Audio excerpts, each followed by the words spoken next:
Hello and welcome back to another preview here on the Fulhamish YouTube channel. The international break is over and Fulham travel to the Cardiff City Stadium, crossing the border to face Cardiff City. After two disappointing heavy defeats to Everton and Arsenal, this one has become pretty important, only 8 games into the season. Here to talk all things Bluebirds is Scott Salter of the View From The Ninian podcast. Scott, how's it going, mate? Yeah, good, thanks. How are you? Yeah, very good, thank you. Looking forward to Saturday's game. It's already looking very, very important indeed, not just for us, but also for you guys as well. You're looking for your first win of the season. Are you confident that it can come on Saturday? Yeah, it's just like being back in the Championship, isn't it, for both of us? Hey, yeah, good old days. It's going to be a tough game. Every game at this level is a tough game, and we found that out quite quickly. We're 8 or 9 games in, we've still not won a game.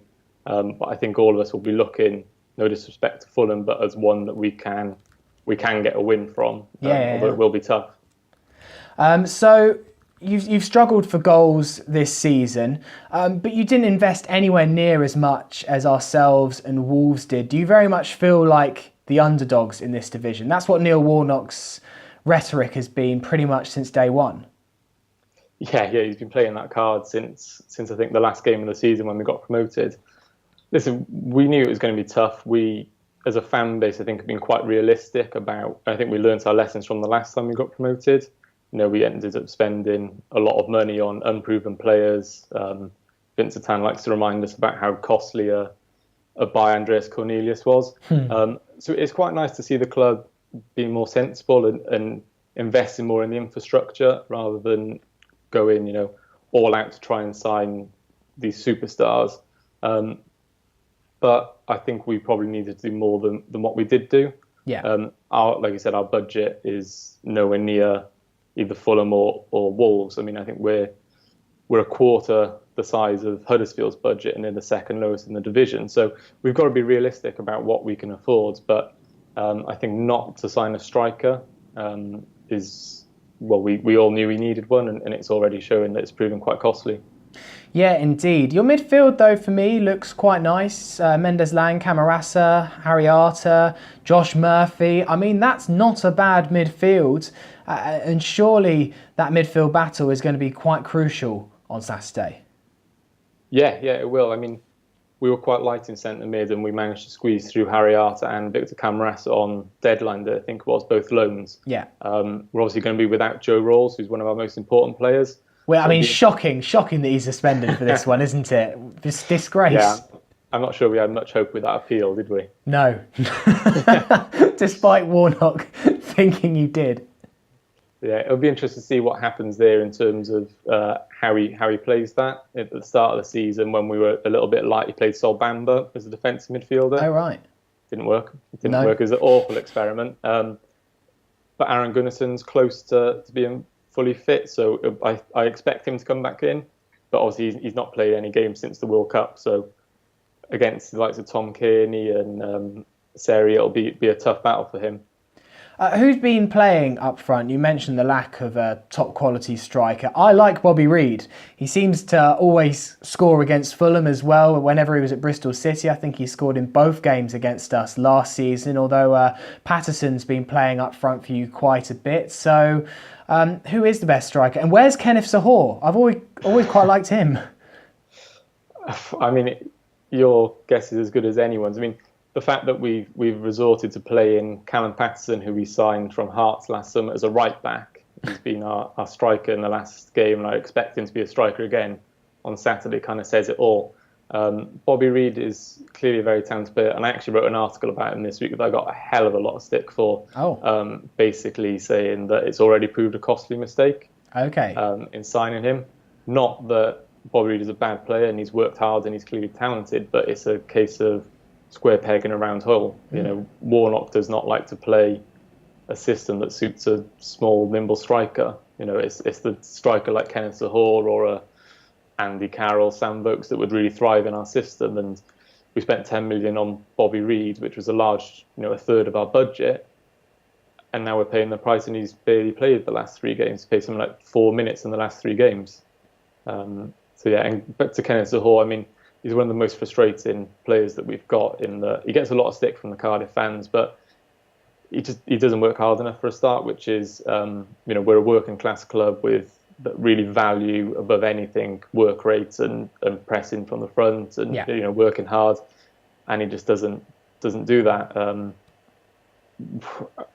He scored that good run of goals the season before last, but he didn't score that many last season. He's not looking like scoring this year, so whether it was a flash in the pan, we don't know, but we seem to pin all of our hopes on him, and it's proven costly already.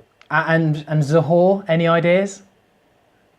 Well, like I said, might have been a flash in the pan. I doubt he'll start because it seems to be Patterson playing up top, and he seems to do quite well linking up, particularly with Josh Murphy, who has been one of our better signings, to be honest with you. He's looked threatening. He almost got a goal against Spurs, did score against Burnley, and he linked up well with Patterson. So I imagine they would be our front two come hybrid system on Saturday.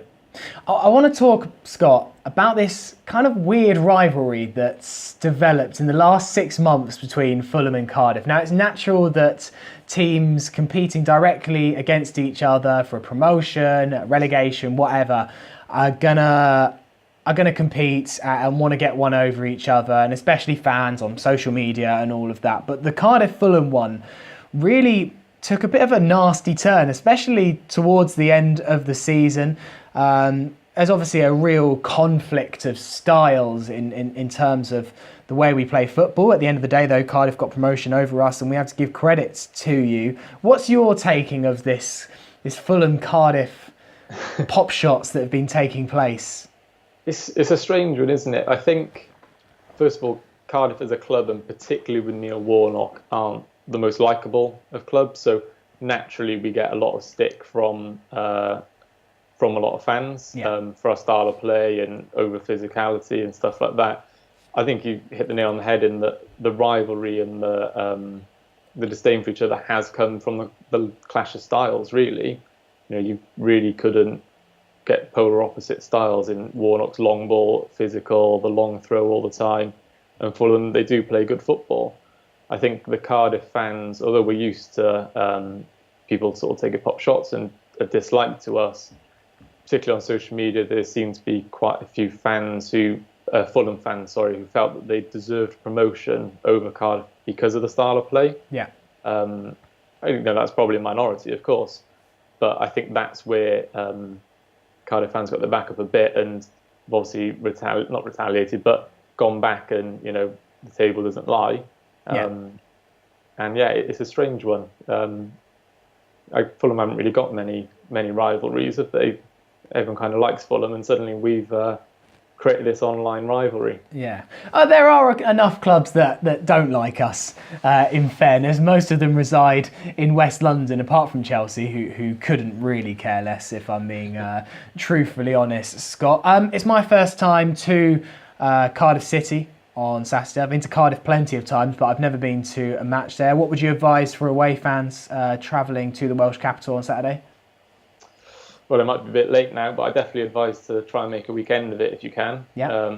It's a fantastic city. There's some great pubs, bars, restaurants, clubs in the city centre, and the stadium's not too far from there. Cool.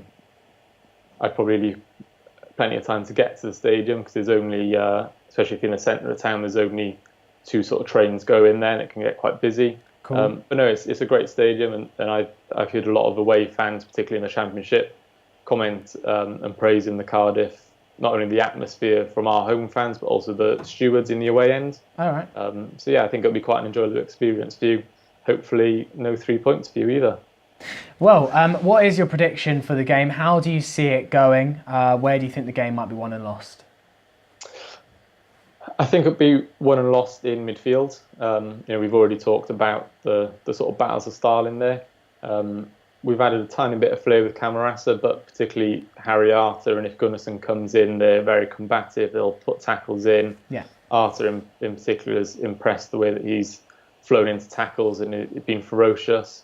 I think it'll be a tight game, though. I think because both teams know each other from the Championship and know how each other play, but also know that each side can hurt the other one.